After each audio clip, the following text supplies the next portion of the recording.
Break के बाद एक बार फिर से आप सभी का स्वागत है। आगे बढ़ते हैं। बिहार में मानसून को देखते हुए 15 जून से 15 अक्टूबर तक नदियों से बालू खनन पर पूर्ण प्रतिबंध लागू कर दिया गया है और इस दौरान किसी भी बालू घाट से अवैध खनन नहीं होगा। सरकार ने अवैध खनन रोकने के लिए जिलों में निगरानी बढ़ाने और नियम तोड़ने वालों पर कड़ी कार्रवाई के निर्देश दिए हैं। निर्माण कार्य प्रभावित न हो, इसके लिए 30 से 35 लाख क्यूबिक फीट बालू का बफर स्टॉक पहले से सुरक्षित रखा गया है।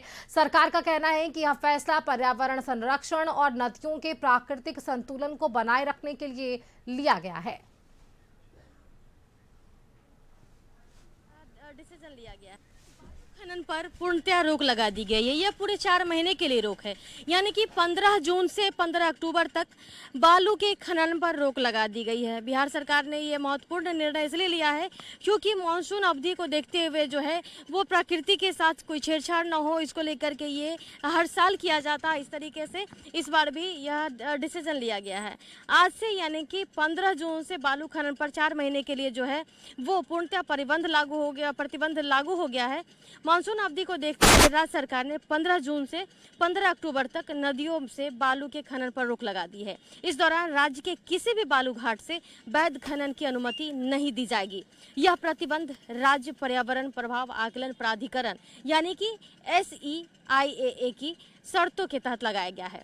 सरकार का कहना है कि मानसून के दौरान नदियों की प्राकृतिक प्रवाह, पर्यावरण संरक्षण और पारिस्थितिक संतुलन को बनाए रखने के लिए हर वर्ष यह व्यवस्था लागू की जाती है। सरकार का मानना है कि फैसला पर्यावरण संरक्षण के साथ साथ नदियों के अस्तित्व और प्राकृतिक संतुलन को सुरक्षित रखने की दिशा में महत्वपूर्ण कदम माना जाता है।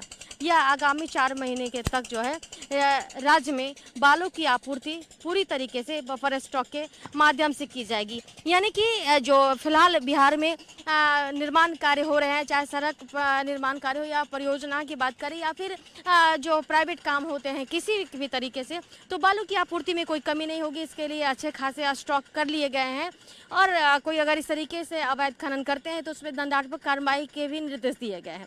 कैमरा पर्सन प्रदीप के साथ अंकिता सिंह, कशिश न्यूज, पटना।